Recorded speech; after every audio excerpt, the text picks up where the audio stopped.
Welcome to our channel. నేను మీ అవని. మనం కథలోకి వెళ్ళిపోయే ముందు మన ఛానల్ని తప్పకుండా సబ్స్క్రైబ్ చేసుకోండి. అలాగే ప్లీజ్ తప్పకుండా లైక్ చేయండి, తప్పకుండా షేర్ చేయండి. కథ ఎలా ఉందో వినేసి వెళ్ళిపోకుండా తప్పకుండా కామెంట్ చేయండి. ఈ కథను చాలా రోజుల నుంచి చాలామంది అడుగుతున్నారు, అందుకే సెకండ్ పార్ట్ కూడా రాసేసా మీకోసం. మీ ఇష్టసకుడు పార్ట్ 2. రాఖీ.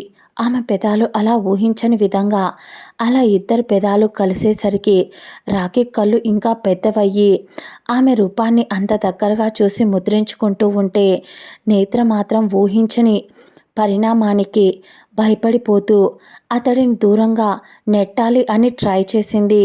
కానీ ఎందుకో అతడికి దూరం జరగాలి అనిపించలేదు. మొదటి ముద్దు లైఫ్లో తను ప్రేమించిన అమ్మాయి, అందుకే గుర్తుండిపోవాలి అని అనుకున్నాడు రాకీ.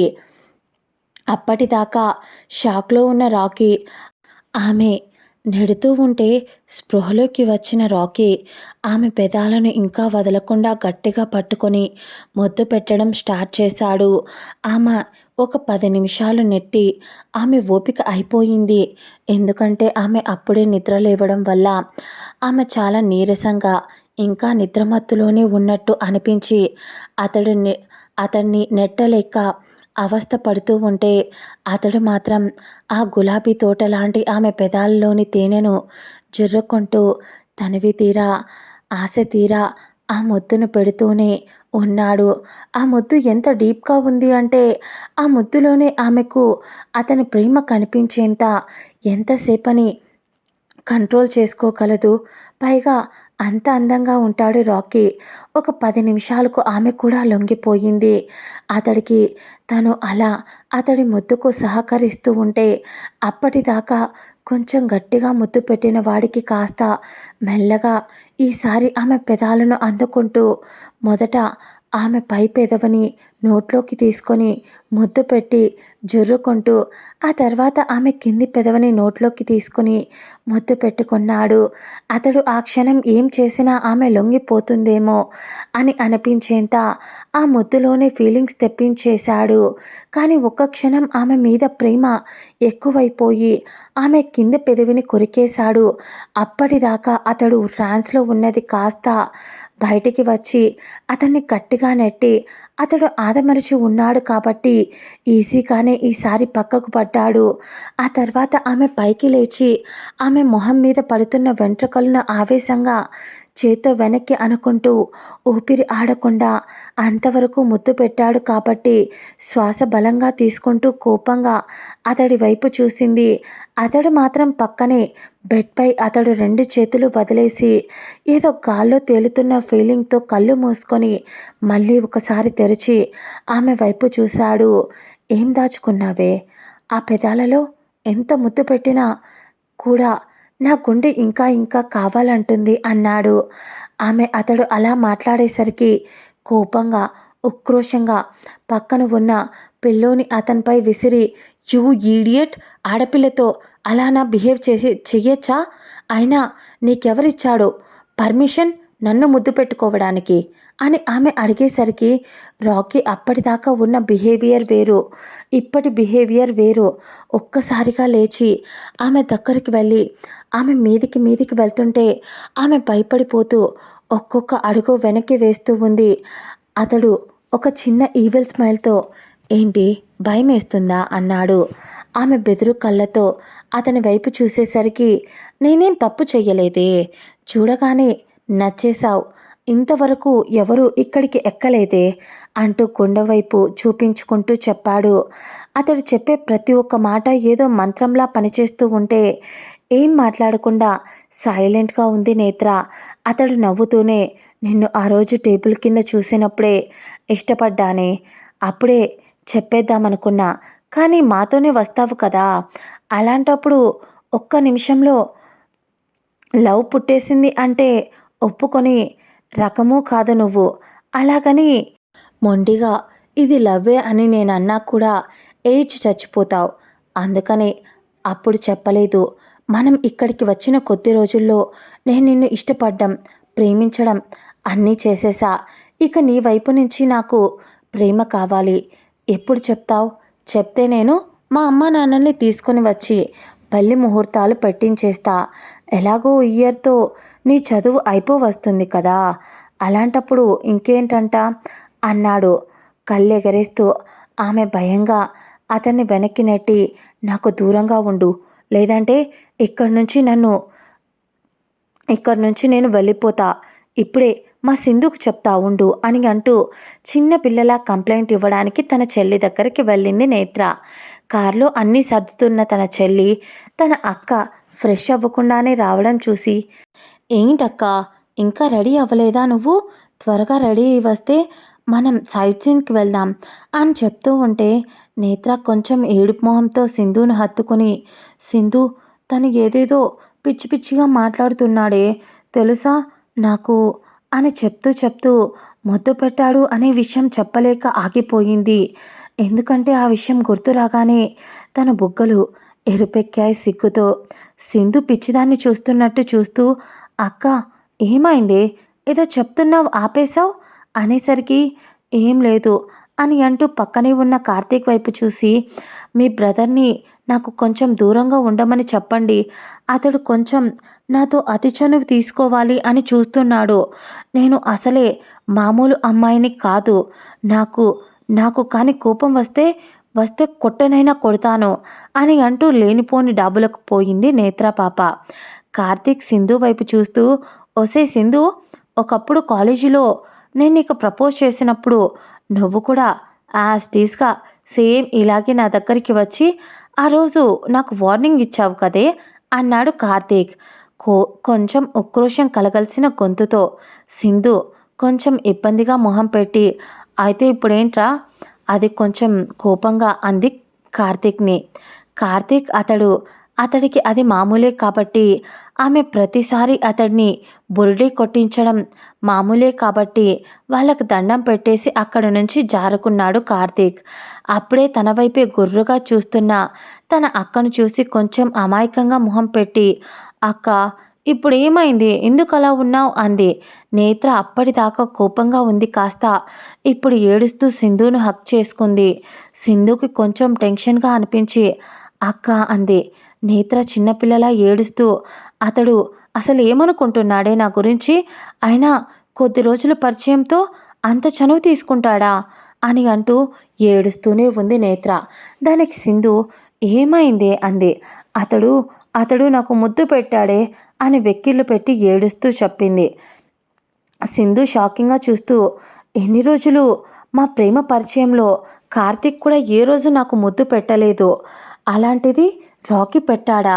కానీ వీళ్ళ ప్రేమ కథ నిన్న కాక మొన్ననే మొదలైనట్టుంది. అప్పుడే ముద్దు దాకా వెళ్ళిపోయింది అని మనసులోనే అనుకుంటూ ఉంది. అప్పుడే సింధు మళ్ళీ మాట్లాడుతూ, చూడక్క, నీకు బాగా తెలుసు నాన్న నన్నెలా పెంచాడో, అలాగే పెదనాన్న నిన్ను ఎంత స్ట్రిక్ట్గా పెంచారు అని అంటున్నప్పుడు, నేత్ర అయినా కూడా ఏ రోజైనా ఎవరికి లీనియస్ లిబర్టీ నేను ఇవ్వలేదు సింధు. ఆడపిల్ల హద్దు దాటాలి అంటే ఎంతసేపు చెప్పు? అయినా కూడా నేను ఏ రోజు ఎవరితోనూ మాట్లాడలేదు. ఎందుకంటే నేను నాలా ఉన్నాను. నిజమే, నేను పిరికిదాన్నే కావచ్చు. కానీ నేను ఆడపిల్లనని నాకు కొన్ని ఇష్టాలుంటాయి. నాకు కొన్ని ఫీలింగ్స్ ఉంటాయి. ఇప్పుడు అతడు వచ్చి నాకు ముద్దు పెట్టాడు అని చెప్పలేక, ఆమె నోటి నుంచి తర్వాత వచ్చే మాటలు ఎందుకో బయటికి చెప్పలేక అక్కడి నుంచి వెళ్ళిపోయింది నేత్ర. తను ఇక్కడ కార్తీక్ వెళ్ళి తన అన్నయ్య రాకీ దగ్గర, అన్నయ్య మరీ ఎక్కువ ఏడిపించినట్టున్నావు, పాపం బాగా ఏడుస్తుందిరా అన్నాడు. కార్తీక్ రాకీ చిన్న చిరునవ్వుతో, దాని మొహం అది, దాని గురించి నీకు ఇంకా అర్థమైనట్టు లేదు. తన బాబు ఎవరో కానీ నా కని కనిపించాలి, నా చేతిలో వాడికి పగిలిపోతుంది. లేకపోతే ఈ కాలంలో ఆడపిల్లలు ఆకాశంలోకి ఎదుగుతూ ఉంటే వీడు మాత్రం దాన్ని పాపం ఇంటి గుమ్మం కూడా దాటనివ్వలేదు. అయినా నేనేం తనతో తప్పు చేయడం లేదు కార్తీక్. చూడగానే ఇన్నేళ్ళ నా వర్జినిటీ కాపాడుకుంటూ వచ్చా. అలాగే ఎన్ని సంవత్సరాలలో ఒక్కదాన్ని కూడా టచ్ చేయలేదురా నేను. అలాంటిది నిజం చెప్పాలంటే దాన్ని నేను ముద్దు పెట్టుకోవాలి అనుకోలేదు. ఏదో పొరపాటున జరిగిపోయింది. అయినా కూడా దానికి నాకంటే మంచి మొగుడు దొరుకుతాడారా? పైగా ఎవరో చేసుకుంటూ చేసుకుంటూ ఉంటే చూడటానికి నేనెలా కనిపిస్తున్నానురా? నీకు ఇక ఫిక్స్. ఈ జన్మకి ఇదే నా లవ్ అని రాకీ చెప్పేసి వెళ్ళిపోయాడు. కార్తీక్‌కి అర్థం కాక ఎప్పుడూ లేనిది అన్నయ్య ఇలా మాట్లాడుతున్నాడు. ఆ అమ్మాయి భయపడి చస్తుంది. చూస్తూనే అర్థమవుతుంది ఏం జరుగుతుందో. వీళ్ళిద్దరి మధ్య ఆ సీలు రకాసి సింధు నన్ను చంపేస్తుంది అని. దేవుడా! ఏం జరిగినా మా ప్రేమకు ఎసరు పెట్టకుండా చూడు స్వామి అని నిట్టూర్చి కార్తీక్ కూడా అక్కడ నుంచి వెళ్ళిపోయాడు. ఆ తర్వాత బయటికి వెళ్ళాలి అనుకున్న వాళ్ళు త్వరగా అందరూ ఫ్రెష్ అయ్యారు. సింధు కూడా రెడీ అయ్యి అక్క వెళ్దామా అనేసరికి కోపంగా నేత్ర చూస్తూ నేను రాను, ఎక్కడికి రాను, నాకు అర్జెంట్గా ఇంటికి టికెట్స్ బుక్ చేసిందు. ఈరోజు నేను వెళ్ళిపోతాను బస్కి కావచ్చు లేదా ట్రైన్కి కావచ్చు, నేను ఇక్కడ అస్సలు ఉండను సింధు అని కొంచెం మొండిగా కూర్చుంది నేత్ర. సింధు ఒక్క క్షణం షాక్ అయ్యి టెన్షన్ పడిపోతూ అక్క నేను చాలా ప్లాన్స్ చేసుకున్నా. ఇప్పుడు నువ్వు ఇంటికి వెళ్తాను అంటే నేను నిన్ను ఇంటికి ఒంటరిగా పంపించలేనక్క. అలాగని ఇప్పుడు నీతో పాటు రావడానికి కూడా మా లవ్లో మా ఫస్ట్ ట్రావెలింగ్ ట్రిప్ అక్క. ప్లీజ్ ఒక్కటైనా స్వీట్ మూమెంట్స్ ఉండాలి కదా. వచ్చినప్పటి నుంచి గొడవలతోనే సరిపోతుంది. అందుకే అడుగుతున్నా అక్క. ప్లీజ్ ఈ ఒక్కసారికే అడ్జస్ట్ అయిపోవా అని సింధు చెప్పేసరికి పక్కనే ఉన్న పిల్లోని కోపంగా సింధుపై విసిరి నో వే, అతగాడు ఉన్న ఈ ప్లేస్లో నేను ఒక్క క్షణం కూడా ఉండలేను. ముందే చెప్తున్నా సింధు, నేను వెళ్ళిపోవాలి అని చాలాసేపు ఏడ్చింది. చెప్పేటప్పుడు తన ముక్కు రెడ్గా అయిపోయి తన కళ్ళు కూడా ఎర్రగా అయిపోయి మొహం వాడిపోయి కనిపించింది. అప్పటికే వీళ్ళ ఫ్రెండ్స్ అందరూ బయలుదేరుతున్నాం అని చెప్పేసరికి వాళ్ళు ఎలాగో ఇక్కడికి రారు కాబట్టి వాళ్ళని రాకీ వాళ్ళు ముందే పంపించేసి సింధు వాళ్ళ కోసం వెయిట్ చేస్తూ ఉన్న సమయంలో కార్తీక్ రాకీతో అన్నయ్య వీళ్ళేంటి ఇంకా రావడం లేదు, రెడీ అవ్వలేదా ఇంకా అని ఇద్దరు మాట్లాడుకుంటూ ఉన్నారు. అప్పుడే రాకీ పద కార్తీక్ చూద్దాం అనేసరికి ఇద్దరు గది దగ్గరికి వెళ్ళారు మాట్లాడుకుంటూనే. కార్తీక్ అదే సమయంలో రూమ్లో మన నేత్ర పాప బెడ్పై మోకాళ్ళలో తలపెట్టి సింధు రమ్మని పిలుస్తుంటే నేను రాను, నాకు అతడి మొహం చూడటం కూడా ఇష్టం లేదు, నాకు అతడంటే అసహ్యం, నేను రాను అని చెప్తున్నా కదా, నువ్వు వెళ్ళు సింధు అని అలా సిగ్గు లేకుండా వచ్చి ఆయన ముద్దెలా పెట్టాడు అతడు. ఒక అమ్మాయి పర్మిషన్ లేకుండా ముద్దు పెట్టడం మంచి పద్ధతేనా? సంస్కారం ఉన్నవాళ్ళు అలా చేస్తారా అని ఏదో తిడుతూ మళ్ళీ మొదలుపెట్టింది వాగుతూ నేత్ర. ఆమె మాట్లాడుతున్న మాటలకు అప్పుడే అక్కడికి వచ్చిన కార్తీక్ ఒక్క క్షణం కోపం వచ్చి ముందుకి అడుగు వెయ్యబోయాడు. కానీ రాకీ అతను చెయ్యి పట్టి ఆపేస్తూ కళ్ళతోనే వద్దు అన్నట్టు సైగ చేశాడు. ఆ తర్వాత నేత్ర ఏడుస్తూనే సింధు నేను వెళ్ళిపోతాను, ఇక నేనుంటే ఖచ్చితంగా నాన్న అన్న మాటలు అన్నీ ఒక్క క్షణం ఆ మాటలు బయటికి రానివ్వకుండా దాచేస్తూ ఒకప్పుడు తన నాన్నకు తను ఇచ్చిన మాట అలాగే ఆయన మాట్లాడిన మాటలు అన్నీ గుర్తుకు వస్తుంటే నేత్ర కళ్ళల్లో కన్నీళ్లు ఆగడం లేదు. ఎందుకో తెలియదు ఒక్క క్షణం ఆమె ఏడుస్తూ ఉన్నప్పుడు ఆమె కళ్ళ వెనుక రాకీ రూపం కదలాడుతూ ఉంటే కోపంగా అరుస్తూ సింధు చెప్తే అర్థం కావడం లేదా? నువ్వు నాకు టికెట్ బుక్ చేస్తావా లేదా నన్ను వెళ్ళిపోమంటావా అంటూ ఆమె లేచి ఆమె బ్యాగ్ని చేతిలోకి తీసుకుంది.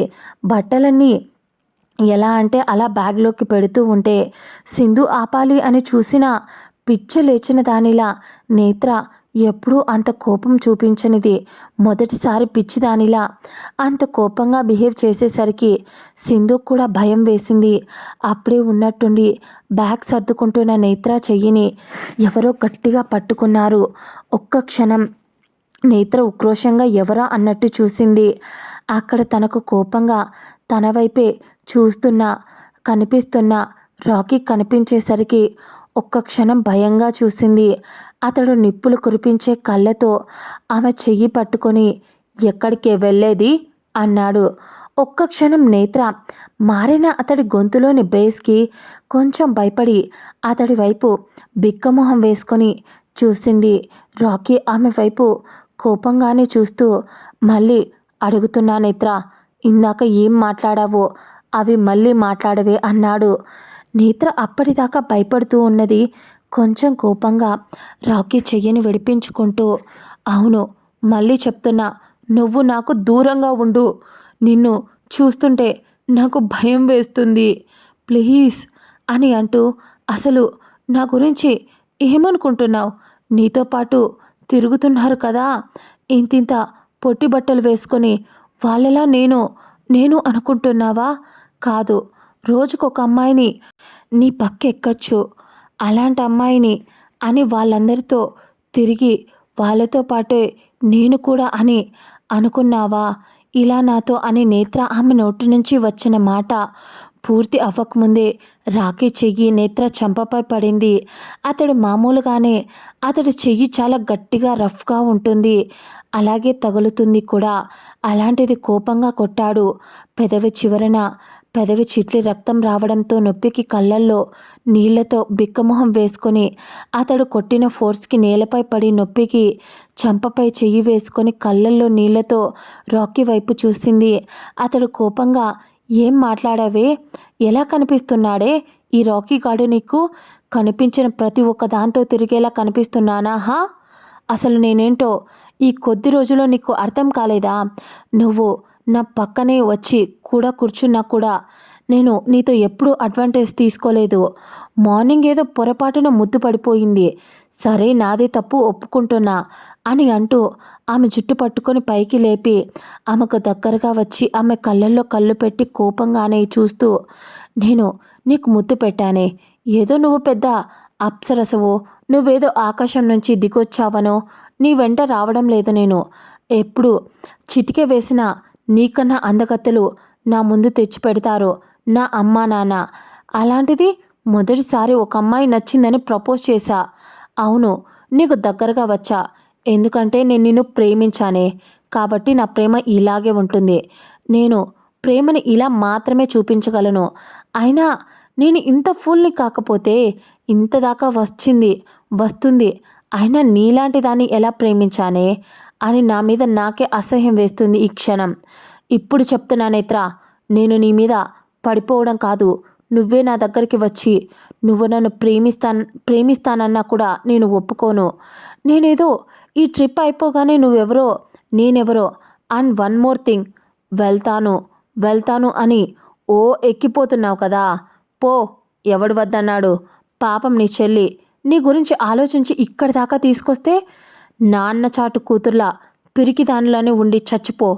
నా తమ్ముడు నీ చెల్లి ప్రేమించుకుంటున్నారు, వాళ్ళ మధ్య నీ అడ్డమైన డిస్కషన్స్ మాటలు వచ్చాయి అనుకో, తాట తీస్తా. ఇప్పటి నుంచి నేను నీ మొహం కూడా చూడను.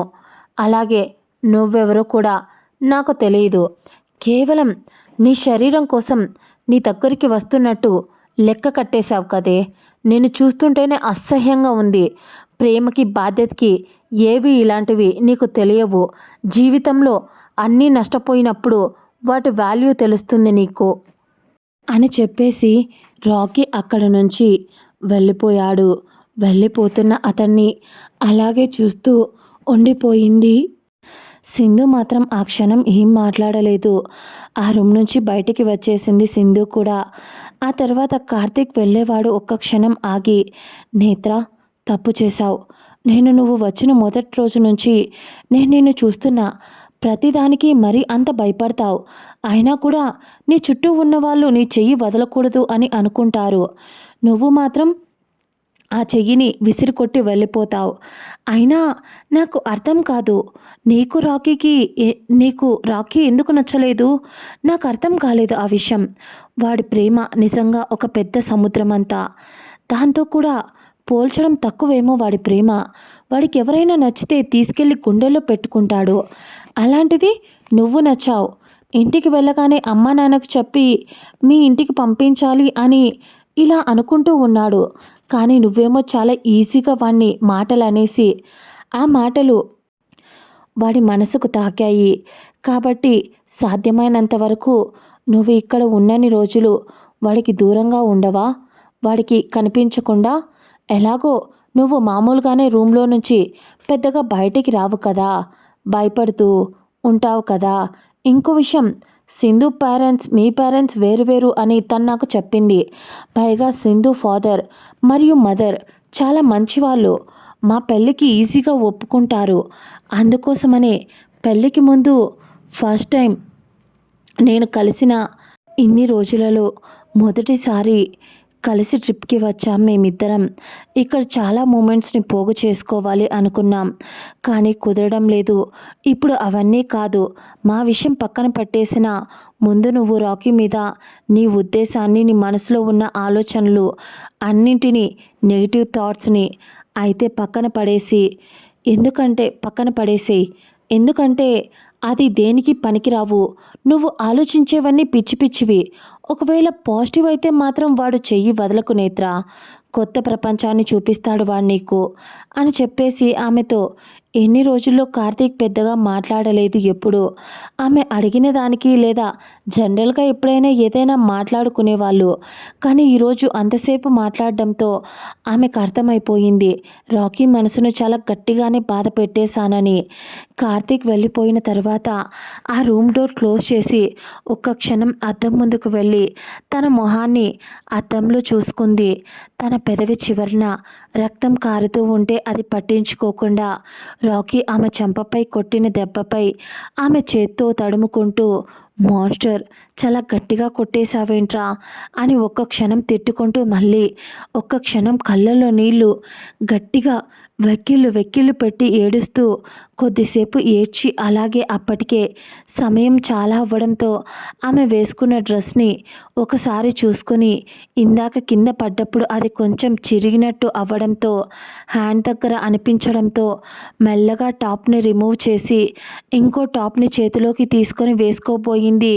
కానీ ఒక్క క్షణం అద్దం ఎదురుగా ఉండడంతో ఆమెకు అద్దంలో ఉన్న తన ప్రతిబింబాన్ని చూసుకునేసరికి ఒక్క క్షణం భయంగా ఆమె ఒంటిపై ఉన్న గాయాలు ఆమెకు కనిపించేసరికి భయపడిపోతూ ఊపిరి భారంగా తీసుకుంటూ అక్కడ నేలపై కూర్చొని ఏడవడం మొదలుపెట్టింది. ఆ గాయాల గుర్తులు ప్రతి క్షణం తన ఒంటిపై తను స్నానం చేస్తున్నప్పుడు, తన బట్టలు మార్చుకుంటున్నప్పుడు ప్రతి క్షణం తనకు భయం వేసేలా చేస్తూనే ఉంటాయి తనకు. ఎవరికీ చెప్పుకోలేని ఆ బాధను నాకు తెలుసు. నేను మీ లైఫ్‌లోకి వచ్చి ఉండాల్సింది కాదు. నేను నిజంగా పిరికిదాన్ని. నేను అనుభవించినవి ఒక్కొక్కటి గుర్తు వస్తూ ఉంటే అలాంటివి ఎవరికీ జరగకూడదు అని భయం వేస్తుంది నాకు. నేను మీ లైఫ్‌లోకి వచ్చి తప్పు చేశా. ఇంకో విషయం రాకీ గారు, మిమ్మల్ని కలిసి ఇంకో పెద్ద తప్పు చేశా. అతనితో మాట్లాడి ఉండాల్సింది కాదు అని అనుకుంటూ అతన్ని మొదటిసారి చూసినప్పుడు ఆమెకు చూడగానే నచ్చేశాడు. భయం అంటే తెలియని పర్సన్ అతడు. ఆ రోజు వాళ్ళు గొడవ పడ్డం, రాకీ వాళ్ళను కొడుతుంటే తన టేబుల్ కింద దాక్కోవడం, అతడు ఆమెను చూసిన మొదటి క్షణం ఆమె కూడా అతన్ని అప్పుడే చూసింది. ఎందుకో తెలియదు. ఎప్పుడు ఎవరి వైపు ఎన్ని సంవత్సరాలలో కన్నెత్తి కూడా చూసింది లేదు తను. అలాంటిది రాకీ తన మనసుకు మొదటి చూపులోనే, మొదటి క్షణంలోనే నచ్చేశాడు. ఆమె పెదాల వైపు చూస్తుంటే ఆమె మాత్రం అతడి కళ్ళలోకి చూస్తుంది. ఎందుకో తెలియదు. తనలో ఉన్న పిరికితనం, తనలో ఉన్న భయం అన్నింటికీ అతడే ఒక సొల్యూషన్‌లా ఆ నిమిషం ఆమెకు అనిపించాడు. వెంటనే ఆమె ఏదో మాట్లాడాలి అనుకునేలోపు ఒక్క క్షణం తన నాన్న గుర్తొచ్చాడు. అంతే భయపడిపోయింది తను మనసులో. అందుకనే అతన్ని దూరంగా నెట్టేసింది. భయంతో వణికిపోతూ సింధు దగ్గరికి వచ్చేసింది. అతడంటే ఇష్టం కాబట్టే ఎవరి దగ్గరికి వెళ్ళి మాట్లాడంది. అతని దగ్గరికి వెళ్ళి కంఫర్ట్‌గా కూర్చొని మరీ మాట్లాడింది.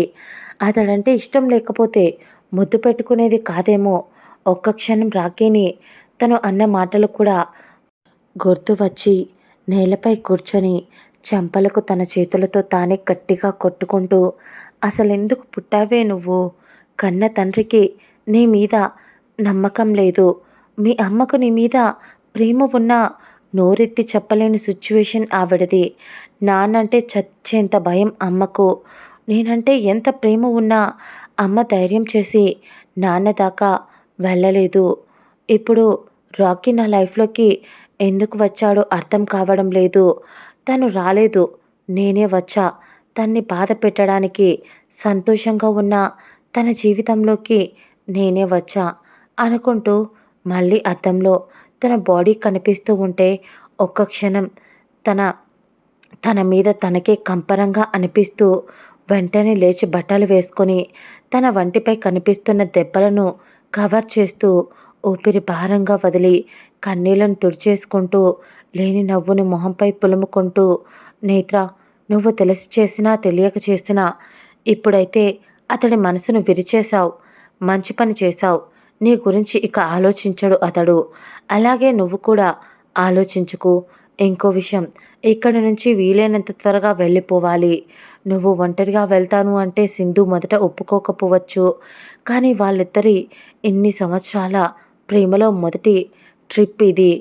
అందుకే వాళ్ళు ఎంజాయ్ చేయాలి అనుకుంటున్నారు. కాబట్టి నువ్వు వాళ్ళకు అడ్డు రాకూడదు. నీ చెల్లి సంతోషాలను నువ్వే దూరం చెయ్యకూడదు.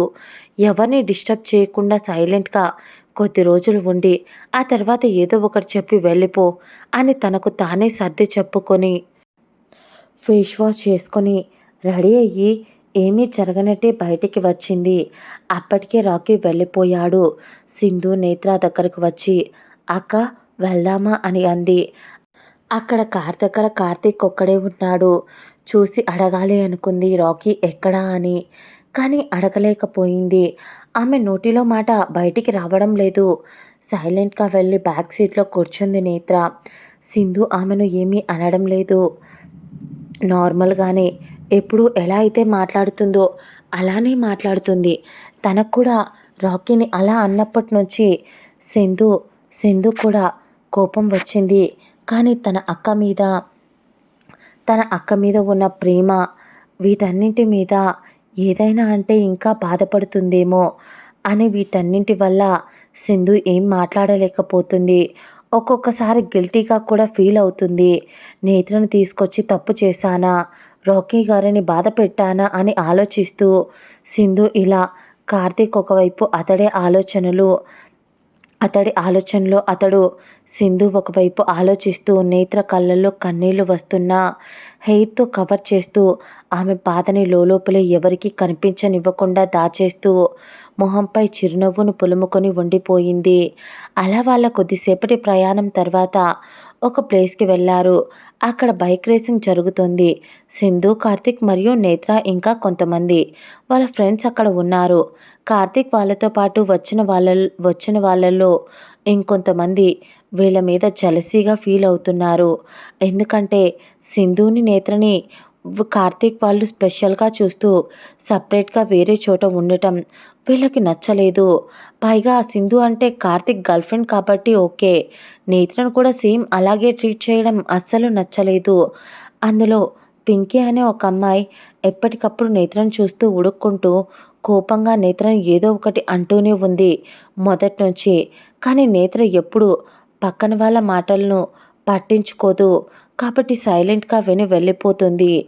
పింకీతో పాటు ఇంకో ఇద్దరు ఫ్రెండ్స్ కూడా ఉన్నారు. ఒకరి పేరు సౌమ్య, ఇంకొకరి పేరు లత. వీళ్ళిద్దరు కూడా పింకీకి బెస్ట్ ఫ్రెండ్స్. ఏ పని చేసినా కలిసే చేస్తారు వాళ్ళ ముగ్గురికి నేత్ర అంటే అస్సలు నచ్చటం లేదు. అలా అప్పుడే రేసింగ్ చేయడానికి టైం అవ్వడంతో రేసర్స్ అందరూ వాళ్ళ ప్లేసెస్కి వచ్చి వాళ్ళ బైక్స్తో అక్కడ ఉన్నారు. అక్కడ వాళ్ళు హెల్మెట్స్ పెట్టుకున్నా కూడా అంతమందిలో రాకీని చాలా ఈజీగా గుర్తుపట్టింది నేత్ర. రాకీ గారు కూడా ఇందులో ఉన్నారా? అయ్యో, రేసింగ్ అంటే చిన్న మ్యాటర్ కాదు, చాలా దెబ్బలు కూడా తగులుతాయి అని కొంచెం టెన్షన్గా వద్దు అని చెప్పాలి అన్నట్టు ఎందుకో ఆ క్షణం అనిపించి ముందుకి అడుగు వేయబోయింది. కానీ అప్పుడే చాచి చెంపపై మళ్ళీ ఎవరో కొట్టినట్టు ఈసారి తన మనసుకు అనిపించేసరికి తన తన అంతరాత్మ సిగ్గు లేదనే నీకు, నువ్వే కదా అన్ని మాటలని, ఇప్పుడు అతడు ఎలా పోతే నీకెందుకే, అవసరమా నీ బతుకు అని అంటూ తన అంతరాత్మ తన్ని తిట్టి కొట్టినట్టు అనిపించింది ఆ క్షణం. అంతే, ముందుకు అడుగు వేయాలి అనుకున్న తన ఆలోచన అక్కడే ఆగిపోయింది. కానీ భయంగా చూస్తూ ఉంది ఏం జరుగుతుందో అని. అప్పుడే రేసింగ్ స్టార్ట్ అయ్యింది. బైకర్స్ అందరూ చాలా స్పీడ్‌గా ముందుకు వెళ్లారు. రాకీ కూడా వెళ్తున్నాడు. అతడు చాలా స్లోగా డ్రైవ్ చేస్తున్నాడు. అతడి మైండ్ అసలు తన ఆధీనంలోనే లేదు. ఏవేవో పిచ్చి ఆలోచనలు, విపరీతమైన కోపం. మామూలుగానే రాకీకి కోపం ఎక్కువ. అలాంటి అలాంటిది నేత్ర మాట్లాడిన మాటలు అన్నీ గుర్తు వస్తూ ఉంటే పిచ్చి లేచింది అతడికి. అతన్ని దాటుకొని వెళ్ళిపోతున్న బైక్ రేసర్స్ అందరినీ ఒకసారి చూసి అతడి బైక్‌ని ఉన్నట్టుండి స్పీడ్ పెంచేశాడు.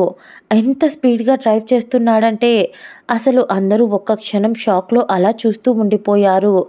కానీ ఉన్నట్టుండి ఎందుకో ఒక్కసారిగా రాకీ బైక్ ఉన్నట్టుండి స్కిడ్ అయి పడిపోయింది.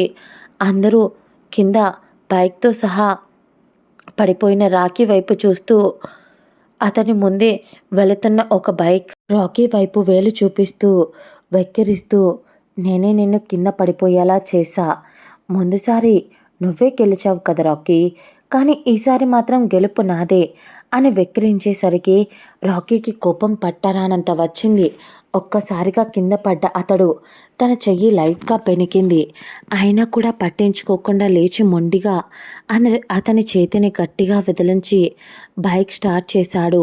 ఎంత స్పీడ్‌గా వెళ్తున్నాడు అంటే దాదాపు ముందుకు వెళ్ళిపోయిన వాళ్ళని దాటుకొని వెళ్ళిపోతున్నాడు. వాళ్ళు చాలామంది ఆపాలి అని ట్రై చేసినా కూడా అతడు వాళ్ళకు దొరకకుండా వెళ్ళిపోతూ ఉన్నాడు. అలా ఒక 10 మినిట్స్‌కి రేస్ ముగిసింది. రాకీని ఫస్ట్ ప్లేస్‌లో ఉన్నాడు. కార్తీక్ సంతోషంగా రాకీ, రాకీ అని అరుస్తుంటే అక్కడున్న వాళ్ళు కూడా సంతోషంగా అరుస్తూ ఉన్నారు. రాకీ బైక్‌ని ఒక పక్కగా ఆపి దిగి గెలిచాడు కాబట్టి కప్ తీసుకొని హ్యాపీగా ఒక చిన్న ఫోటో తీసుకొని ఆ తర్వాత కార్తీక్ దగ్గరికి వచ్చి కార్తీక్‌కి ఆ కప్ ఇచ్చి మనం రేపు ఈవినింగ్ రిటర్న్ వెళ్ళిపోతున్నాం. కావాలంటే నువ్వు సింధు ఇక్కడే ఉండండి. నాన్న నన్ను అర్జెంట్‌గా బిజినెస్ మీటింగ్ ఉంది వచ్చేయమని చెప్పాడు. అందుకే రేపు ఈవినింగ్‌కి నేను రిటర్న్ వెళ్ళిపోతున్నా అనేసరికి కార్తీక్ టెన్షన్‌గా కానీ అన్నయ్య అంత త్వరగా ఎందుకు? ఉండొచ్చు కదా! అక్కడ ఇంకా ఏమైనా పనులుంటే నేను నాన్నతో, పెదనాన్నతో మాట్లాడతాను. ప్లీజ్ అన్నయ్య నువ్వు లేకుండా ట్రిప్ ఏంటి? అన్నాడు కార్తీక్. ఒకవేళ వెళ్ళాలి అంటే మేము కూడా నీతో పాటే రిటర్న్ అవుతాం అని కార్తీక్ అనేసరికి రాకీ ఒక క్షణం ఆలోచించి సరే ఉంటాను. కాకపోతే 2 డేస్ మాత్రమే. 2 డేస్‌కి మించి ఎక్కువ ఉండలేనురా. నిజంగా అర్జెంట్ మీటింగ్ ఉంది. నేను లేకుండా బాబాయ్, డాడీ ఇద్దరూ చూసుకోలేరు. ఫారెన్ డెలిగేట్స్ మీటింగ్ అది అని చెప్పేసి కనీసం అక్కడ నేత్ర ఒకటి ఉంది అనే ఆలోచన కూడా లేనట్టే వెళ్ళిపోయాడు. ఆమెకు మాత్రం అతని చేతికి దెబ్బ తగిలింది. ఆ చేతిపైనే ఆమె చూపు ఉంది. ఒక్క క్షణం కోపంగా కార్తీక్ వైపు చూసి మీ అన్నయ్య చేతికి అంత దెబ్బ తగిలింది. మీ అన్నయ్య అని అనడం కాదు. మళ్ళీ ఆ చేతికి కట్టు కట్టాలి కదా! అని ఆలోచన ఏమైనా నీకు ఉందా? సెన్స్ ఉందా? అని కొంచెం కోపంగా అడిగింది నేత్ర.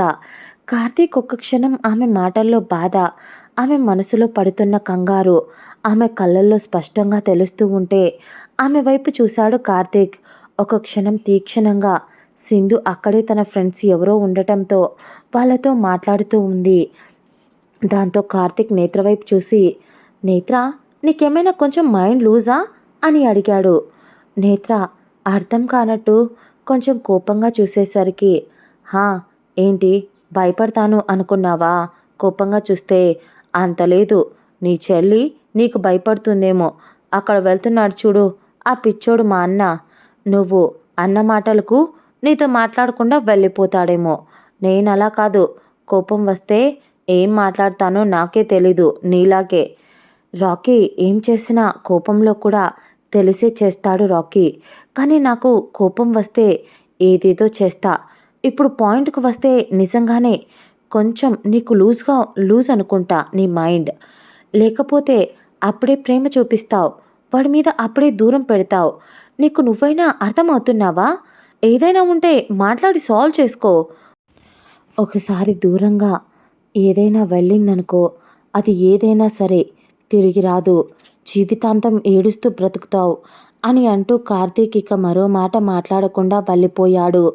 వెళుతున్న అతడి వైపు చూసి ఏం మాట్లాడకుండానే తిట్టుకుంటూ అవసరమానే అని అనుకుంటూ వాళ్ళ వెంట వెళ్ళింది.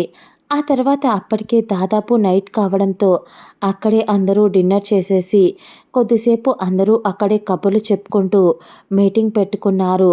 చాలాసేపు దాదాపు 1:30కి నైట్ ఎవరు స్టే చేసే దగ్గరికి వాళ్ళు రిటర్న్ వెళ్ళిపోయారు. కానీ ఆమె చూపు మాత్రం రాకీ పైనే ఉంది. ఆమె ఆలోచన అతడిపైనే ఉంది. పిచ్చెక్కిపోతుంది. తనకు అతడికి నొప్పిగా ఉంది. కార్తీక్ వెళ్ళి చూసినప్పుడు అతడు టీషర్ట్‌ని పైకి అని మోచేతి దగ్గర క్లీన్ చేస్తూ ఉంటే చేతికి లోపల బెనకడంతో పాటు దెబ్బ కూడా బాగా తగిలింది. అది చూసిన దగ్గర నుంచి దూరం నుంచి చూసినా తట్టుకోలేక కన్నీళ్లతో అతడి వైపు చూసింది.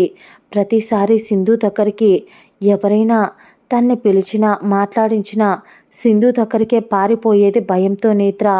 కానీ ఇప్పుడు ఎలా అంటే అందరినీ తప్పించుకుంటూ, మూలల్లో దాక్కుంటూ అతన్ని చూసుకుంటూ ఉండిపోయింది. ఆ తర్వాత అందరూ వాళ్ళ రూమ్స్‌కు వెళ్ళి పడుకున్నారు. అక్కడ రాకీకి separate room, Karthik separate room. కానీ నేత్ర, సింధుకు మాత్రం ఒకటే రూమ్. ఎందుకంటే నేత్ర భయపడుతుంది కాబట్టి. దాంతో నేత్ర మెల్లగా లేచి సింధు నిద్రపోతూ ఉంటే డైరెక్ట్‌గా రాకీ రూమ్ ఎక్కడో ఆమెకు తెలుసు కాబట్టి అతడి రూమ్‌కు వెళ్ళింది. ఆ తర్వాత రూమ్ డోర్ లాక్ వేయలేదు కాబట్టి మెల్లగా డోర్ తీసుకొని లోపలికి వెళ్ళింది. లోపలికి వెళ్ళి అతడు గాఢ నిద్రలో ఉండేసరికి అతడి చేతికి కట్టు ఉంది. మెల్లగా లోపలికి వెళ్ళి డోర్ వేసి ఎవరైనా వస్తారేమో అని గడిపెట్టేసి వెళ్ళి మెల్లగా అతడి పక్కన బెడ్పై కూర్చొని అతడి చేతి గాయంపై సుతారంగా తాకుతూ, మొండోడా, చూడు ఎంతగా తగిలించుకున్నావో, అసలు కొంచెమైనా బుద్ధుందారా నీకు? లేదు. అయినా ఇంతగా తగిలించుకుంటావా? నీకు ఇంత ఇంత పెద్ద దెబ్బ తగిలితే నేనెలా తట్టుకుంటాను తెలుసా? నీ నీ దెబ్బ చూసినప్పుడు నా మైండ్ పని చేయలేదు. ఎంత రక్తం పోతుందో తెలుసా? నీ దగ్గరికి వచ్చి చూడాలి అనిపించింది రాకీ. కానీ నువ్వు నన్ను దూరంగా వెళ్ళిపోమన్నావు. అయినా ఆ విషయంలో నాదే తప్పు. ఇప్పుడు కూడా నా వల్ల కావడం లేదురా. నువ్వెందుకు వచ్చావురా నా లైఫ్‌లోకి? ప్రాణం పోతుంది రాకీ. గుండెల్లో నొప్పిగా ఉంది. నాకు నువ్వు కావాలనిపిస్తుంది. కానీ నాకే అర్థం కావడం లేదు. నేను పిచ్చిదాన్ని. నేనొక ఫూల్‌ని, పిరికిదాన్నిరా. నాకు నువ్వు కావాలి రాకీ అంటూ అతడి చెయ్యి పట్టుకున్నా లేవకపో లేవకపోయేసరికి గాఢ నిద్రలో ఉన్నాడేమో రాకీ అని, పైగా పెయిన్ కిల్లర్స్ వేస్తారు కదా దెబ్బ వల్ల, అలా మత్తులో ఉన్నాడేమో అని అనుకుంటూ గట్టిగా అతన్ని హత్తుకుంది. అతడు లేవలేదు.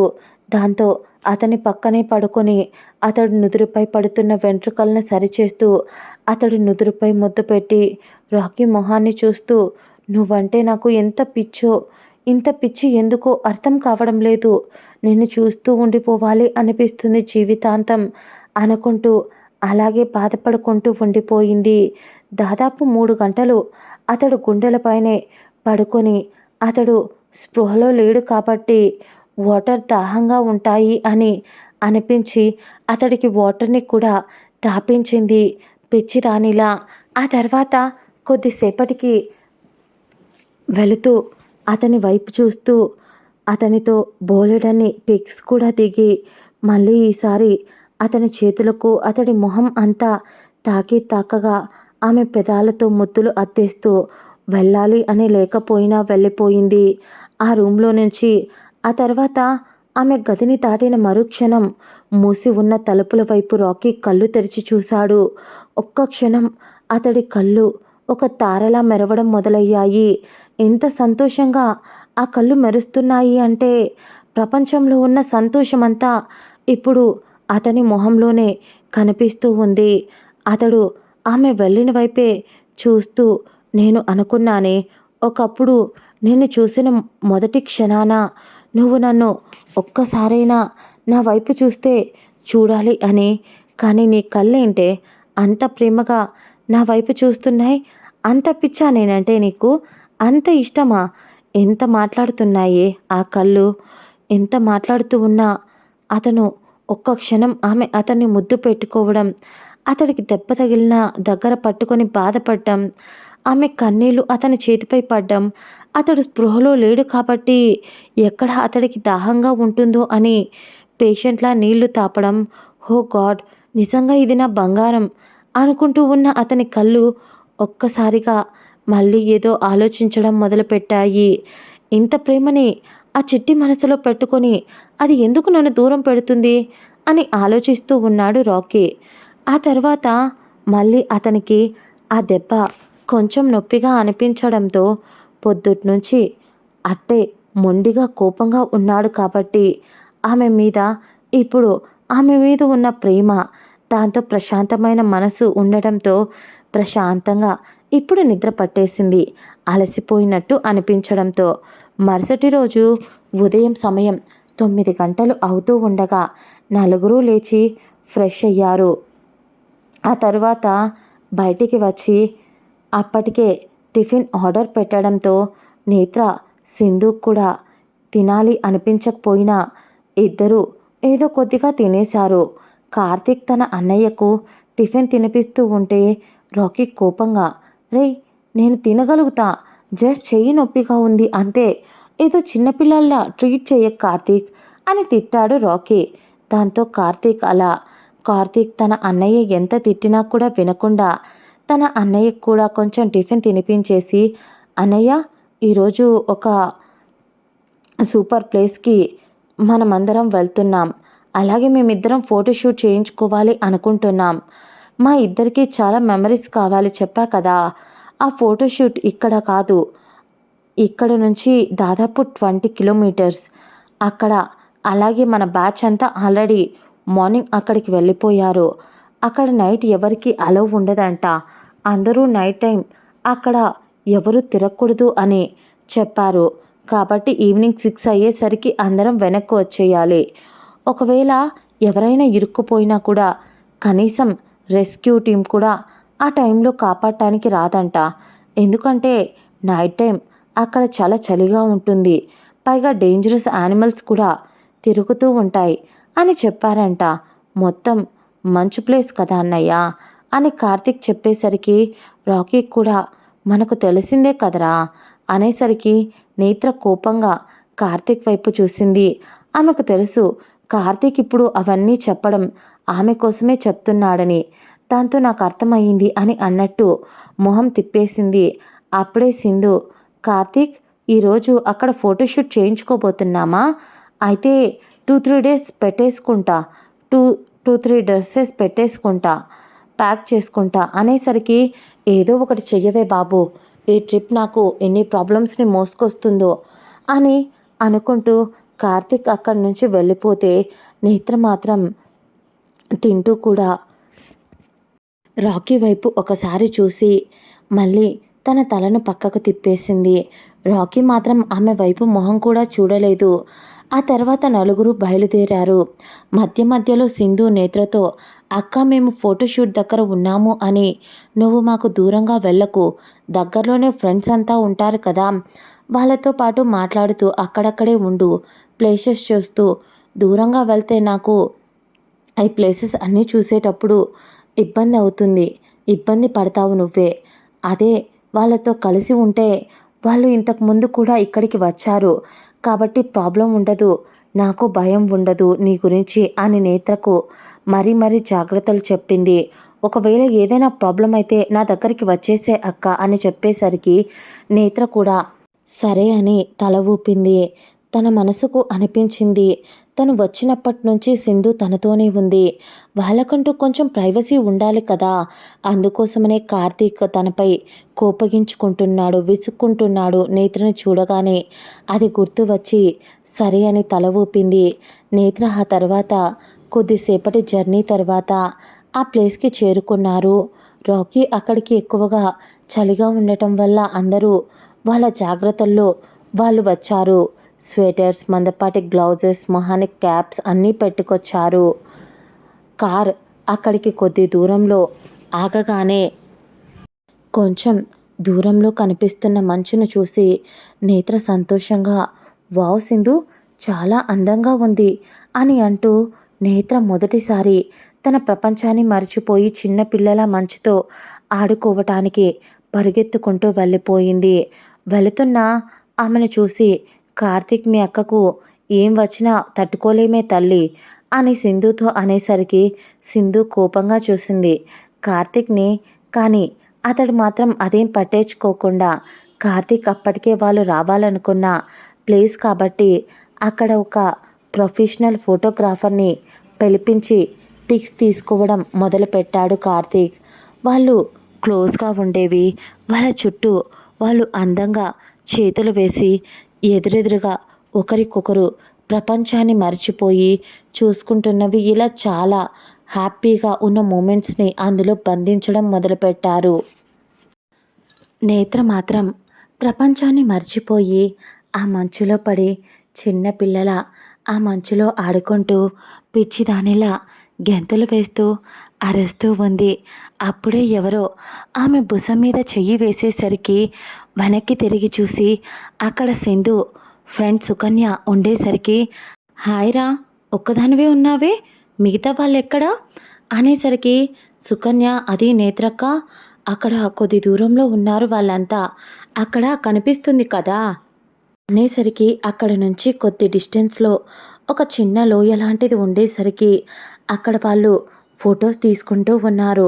సుకన్య ఒక్కటే ఇక్కడ ఉండేసరికి మరి నువ్వు వెళ్ళలేదేం అని అడిగింది. ఏం లేదక్కా, అక్కడ కింద ఒక చిన్న లోయ ఉంది. చాలా లోతేం లేదు. కింద పడ్డా ఎవరైనా కూడా పైనుంచి చెయ్యి ఇస్తే పైకి వచ్చేయొచ్చు. కానీ ఎందుకో కింద లోపలంతా మంచు గడ్డలు కట్టి ఉన్నాయి. దాన్ని చూసి భయం వేసింది. పైగా మా వాళ్ళు కొంచెం కోతులు. అందులో నన్ను తోసేసి సైలెంట్‌గా వచ్చేసినా వచ్చేస్తారు. సింధులా మంచోళ్ళు కాదక్కా వాళ్ళు. అందుకనే నేను ఇక్కడే ఉన్నా. సింధు ఫోటోషూట్ చేయించుకుంటుంది కదా! దాంతో బోర్ అనిపించిందక్కా. పైగా ఇప్పుడు నాకు తోడుగా నువ్వున్నావు కదా! పదక్కా ఇద్దరం సెల్ఫీ దిగుదాం అని నేత్ర, సింధు ఇద్దరూ ఆ మంచులో ఆడుకుంటూ సెల్ఫీలు దిగుతున్నారు. కానీ నేత్రకి తెలియని విషయం ఏంటి అంటే ఆమె వచ్చిన చాలాసేపటి నుంచి ఆమెను రాకీ ఒక చోటి నుంచి గమనిస్తూనే ఉన్నాడు దూరం నుంచే. ఆమెను కన్నార్పకుండా చూస్తూ ఉన్నాడు. ఆమె చిన్న పిల్లలా ఆడుకోవడం, ఆమె గెంతడం ఇవన్నీ చూసి ఎప్పుడూ ముడుచుకొని ఉండే నువ్వు నీ మొహంలో నవ్వనేది లేకుండా భయపడే తను ఒక్కసారిగా ప్రపంచాన్ని మరిచిపోయి మరీ నవ్వటం అవన్నీ చూసి రాకీకి సంతోషంగా అనిపించింది. అప్పుడే అతడు ఏదో గుర్తొచ్చి అతని మొబైల్ తీసుకొని ఎవరికో కాల్ చేయబోయాడు. కానీ కాల్ కనెక్ట్ కావడం లేదు. చుట్టూ చూసేసరికి అక్కడ ఒక బోర్డ్ ఉంది.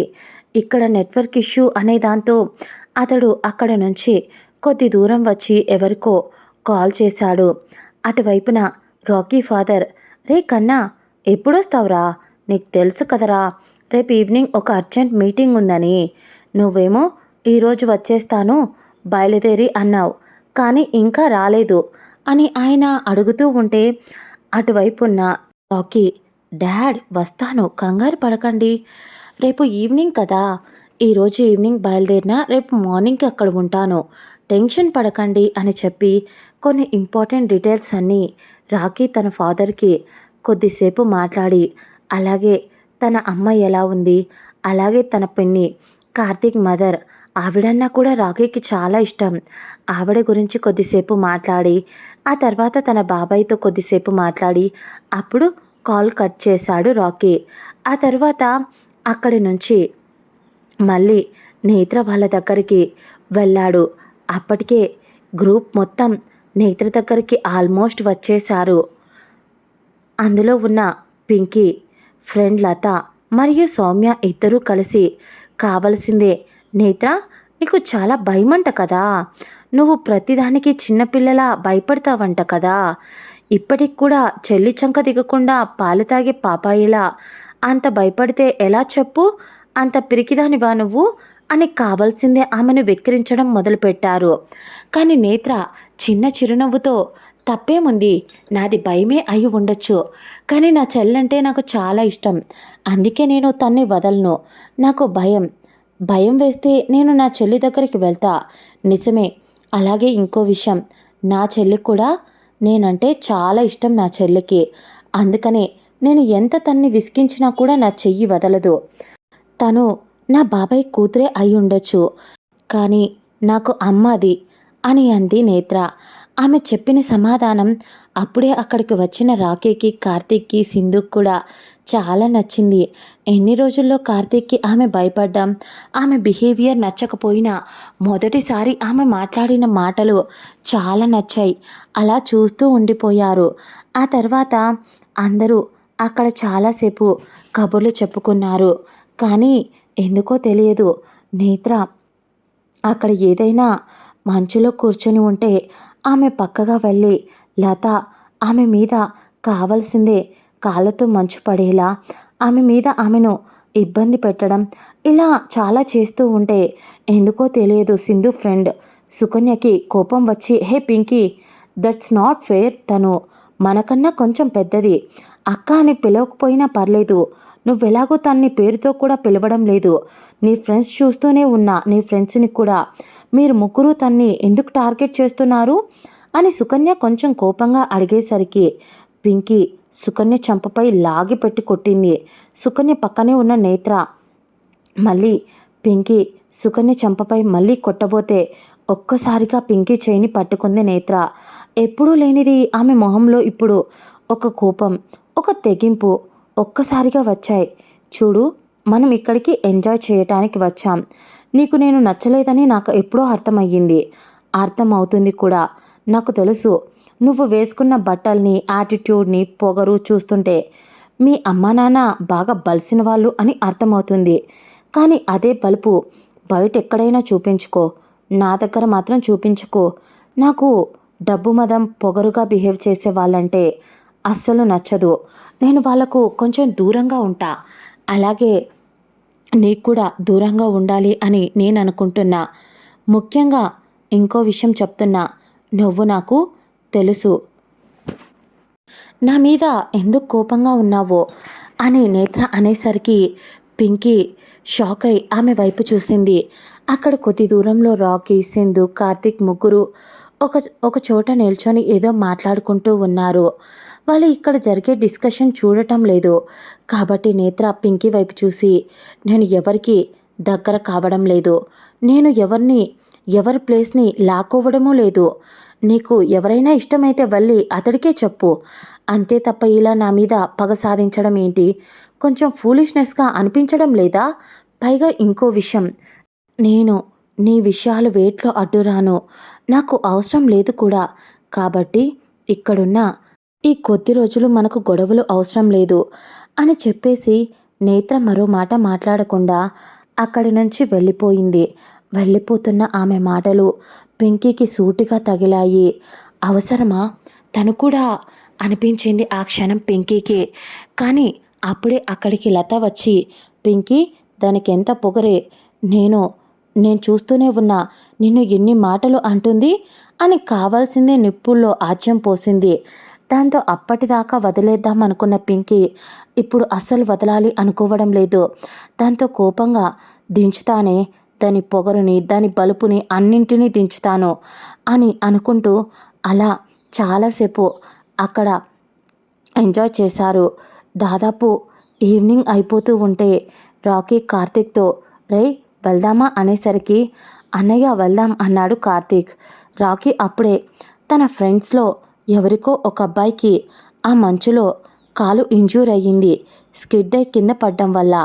దాంతో కార్తీక్కి చెప్పి రాకీ ఆ కింద పడ్డ అబ్బాయిని హాస్పిటల్కి తీసుకెళ్ళాడు. అలాగే వీళ్ళందరినీ వెళ్ళిపోమని చెప్పాడు. ఆ తర్వాత దాదాపు టైం 7:30 అలా అవుతున్నప్పుడు రాకీ, సింధు, కార్తీక్ ఉన్న విల్లా దగ్గరికి వచ్చాడు. వచ్చేసరికి సింధు, కార్తీక్ టెన్షన్ పడుతూ ఉన్నారు.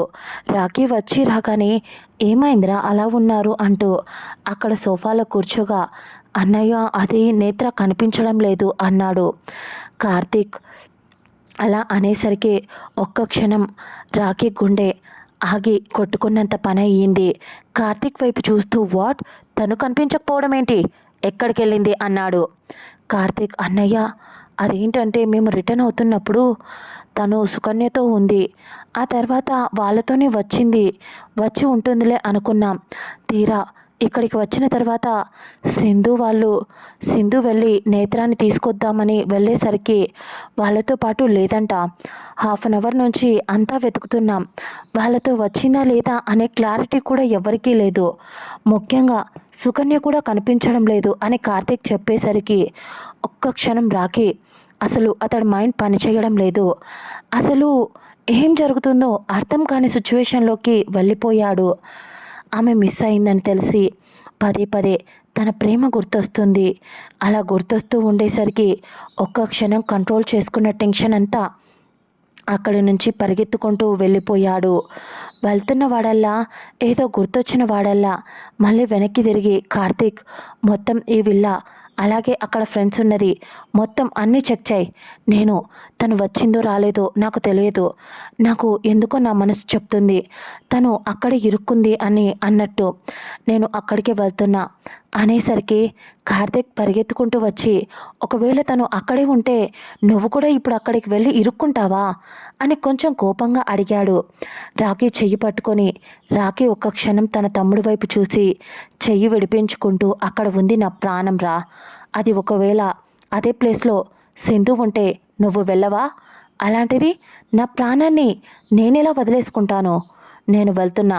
ఇంకో విషయం, నాకేం కాదు, నాకు తెలిసినంత వరకు, నా మనసుకు అనిపిస్తున్నంత వరకు తను అక్కడే ఉంది అని. ముఖ్యంగా సీసీ ఫోటేజ్ చెక్ చేయి అనేసరికి అన్నయ్య అవి ఆఫ్లో ఉన్నాయి అన్నాడు కార్తీక్. సరే, పైన నా రూమ్లో ఒక ల్యాప్టాప్ ఉంది, అది నేను అక్కడున్న వాళ్ళకు తెలియకుండా పెట్టాను. ఆ కెమెరాస్ ఇంతకుముందు వచ్చినప్పుడు కూడా ఒక చిన్న ఇష్యూ జరిగింది కదా, దానికోసం ఈ ఈ సీక్రెట్ కెమెరాస్ పెట్టించా. నాకు తెలిసి అందులో ఏం జరిగి ఉంటుందో ఆల్మోస్ట్ తెలుస్తుంది. ఒకసారి వెళ్ళి చెక్ చేయి ల్యాప్టాప్లో అనేసరికి సరే అని కార్తీక్ సింధుతో కలిసి పైకి వెళ్ళిపోతే రాకీ కార్ తీశాడు. ఆ తర్వాత రాకీ కానీ అతడి చెయ్యి చాలా నొప్పి లేస్తున్నా, ముందు రోజు తగిలిన గాయం వల్ల నొప్పిగా ఉన్నా కూడా కంట్రోల్ చేసుకుంటూ అలాగే డ్రైవ్ చేస్తున్నాడు. అప్పుడే కార్తీక్ తన అన్నయ్య గదిలోకి వెళ్ళి అక్కడ ఉన్న ల్యాప్టాప్ని ఓపెన్ చేసి అక్కడే కూర్చొని చెక్ చేయడం మొదలుపెట్టాడు.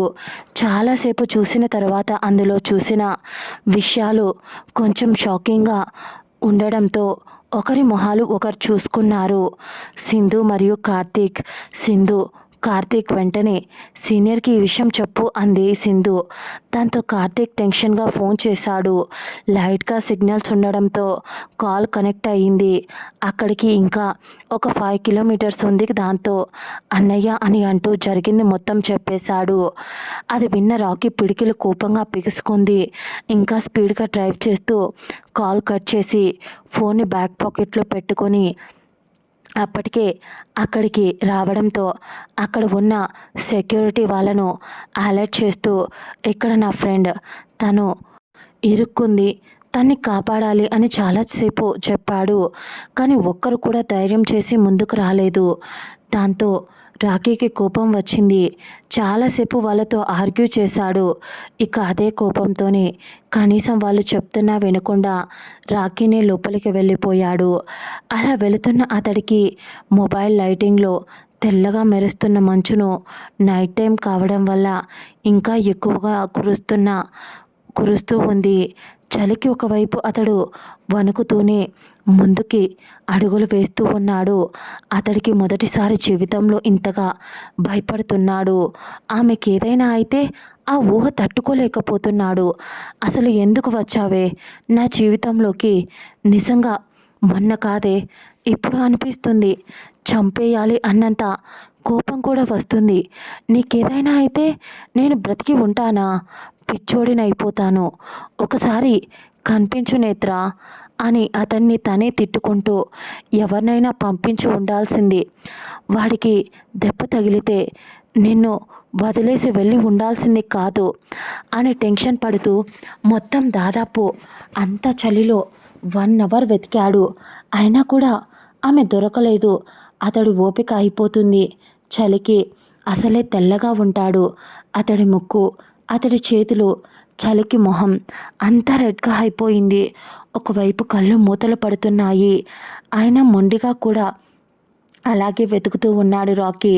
అప్పుడే అక్కడ చూస్తూ ఉన్న అతడికి ఎందుకో ఉన్నట్టుండి అక్కడ ఒక చిన్నపాటి లోయ ఉంది అని గుర్తు వచ్చింది. అది గుర్తు రాగానే అక్కడ తను ఉండదు అని అనుకున్నాడు. కానీ ఎందుకో ఒకసారి వెళ్ళి చెక్ చేస్తే తప్పేముంది అని అనుకుంటూ ముందుకు వెళ్ళి చూసిన వాడల్లా ఒక్క క్షణం నిశ్చేష్టుడైపోయాడు. ఎందుకంటే అక్కడ కింద మంచులో నేలపై పడిపోయి కొంచెం కొంచెంగా ఆమె మీద మంచు పడుతూ ఉంది. ఇంకొంచెం ఉంటే ఆ మంచు పూర్తిగా ఆమెను కప్పేసి ఉండేది. ఒక్క క్షణం అతడు ఏం ఆలోచించకుండా పైనుంచి కిందికి దూకేశాడు. ఇప్పుడు బయటకు వెళ్ళే వేరే వాళ్ళని తీసుకురావాలి అన్నా కూడా వాళ్ళు ధైర్యం చేసి లోపలికి రారు ఇప్పట్లో. కాబట్టి అతడు మాత్రమే ఇప్పుడు ఆమెను కాపాడగలడు. అందుకని ఆలోచించకుండా దూకేశాడు. కిందికి దూకిన అతడు ఆమెపై పడిన మంచును పక్కకు తీసేస్తూ, నేత్ర, నీకేం కాలేదు కదా అని తన చెంపలను తట్టి లేపుతూ ఆమె చెంపలు గట్టిగా కొడుతూ ఉన్నాడు. ఆమెను స్పృహలోకి తేవాలి అని. అయినా కూడా ఆమెలో చలనం లేదు. చలికి అప్పటికే ఆమె బాడీ మొత్తం చల్లగా అయిపోయింది. ఒక్క క్షణం అతని మైండ్ పని చేయడం లేదు. అప్పుడు ఆ సిచ్యువేషన్లో ఆమెను చూసి ఆమెను గట్టిగా గుండెలకు హత్తుకొని, నేత్ర, లేవవే, నన్ను నీకు దూరంగా ఉండమని నువ్వే చెప్పావు కదా, కానీ నేను నీకు దగ్గరగా వచ్చా. ఇప్పుడు అరిచి గీపెట్టవే, నేను నీ దగ్గరగా ఉన్నానని వెళ్ళిపోమ్మని గొడవ చేయవే అని అతడు అడుక్కుంటూ ఉన్నా ఆమె లేవలేదు. ఆమె చేతిలో ఆమె అరికాళ్ళు రెండూ రుద్దుతూనే ఉన్నాడు. ఆమెకి చెంపలకు కూడా చల్లగా అయిపోవడంతో అతడి చేతులతో రుద్దుతూ ఆమె చెంపలకు ఆ వేడిగా వెచ్చదనాన్ని ఇస్తూ ఆమెను స్పృహలోకి తెప్పించాలి అని చూస్తున్నాడు. ఒక్క క్షణం ఎంత చేసినా ఆమె స్పృహలోకి రాకపోయేసరికి భయంతో, ఒకవేళ నీకేదైనా అయితే నేను కూడా ఇక్కడి నుంచి బయటికి వెళ్ళను, నీతో పాటు ఇక్కడే చచ్చిపోతాను అన్నాడు. అంతే. ఒక్క క్షణం ఆ మాట తన మనసుకు తగిలిందేమో, తన మైండ్ తన ప్రేమను గుర్తుపట్టిందేమో. ఒక్కసారిగా పెద్దగా ఊపిరి తీసుకుంటూ స్పృహలోకి వచ్చింది. స్పృహలోకి వచ్చిన ఆమెను అలాగే చేతుల్లోకి తీసుకొని, నేత్ర, నీకేం కాలేదు కదా అని అంటూ ఆమె తలపై ముద్దు పెట్టుకొని గుండెలకు హత్తుకున్నాడు. ఆమె కూడా అతడి చుట్టూ 2 చేతులను వేసి గట్టిగా ఏడుస్తూ, నన్నెందుకు వదిలేశావురా అని ఒకే ఒక్క మాట అంది. తను ఆ మాట అంటున్నప్పుడు రాకీకి నిజంగా కళ్ళలో నీళ్లు ఆగలేదు. అలాగే ఇద్దరు ఎంతసేపు హత్తుకొని ఉన్నారో, అలాగే ఎంతసేపు ఏడ్చారో వాళ్ళకే తెలియదు. ఆ హగ్ ఒకరికి ఒకరు మిస్ అయినందుకు, ఒకరిని ఒకరు ఎక్కడ కోల్పోతామో అని భయపడినందుకు అంత గాఢంగా హత్తుకున్నారు. క్షమించాలి, ఈ కథ ఒక్క పార్ట్లో ముగింపు భాగం అయిపోలేదు. నెక్స్ట్ పార్ట్లో దీనికి ముగింపు ఇచ్చేస్తాను. అంతవరకు ఇది విని ఎలా ఉందో తప్పకుండా కామెంట్ చేయండి. మళ్ళీ నెక్స్ట్ ఎపిసోడ్లో కలుసుకుందాం ముగింపు భాగంలో. అలాగే నెక్స్ట్ ఎపిసోడ్ కూడా ఎల్లుండి ఇచ్చేస్తాను ఈ కథకు. అలాగే మొన్న పెట్టిన లాంగ్ స్టోరీ ఎండింగ్ పార్ట్నే రాస్తున్నా, అది కూడా నైట్లోపు వీలైనంత వరకు అప్లోడ్ చేస్తాను. ప్లీజ్ స్టోరీని మిస్ అవ్వకుండా వినండి. నెక్స్ట్ పార్ట్లో కలుసుకుందాం. అంతవరకు బాయ్ బాయ్. లైక్ చేశారో లేదో వీడియోని ఒక్కసారి చూడండి, చెక్ చేయండి. ప్లీజ్ లైక్ చేస్తేనే కదా ఇంకొంతమందికి చేరుతుంది. బంగారాలు కదా, చేసేయండి. Bye bye. మళ్ళీ నెక్స్ట్ ఎపిసోడ్లో కలుసుకుందాం.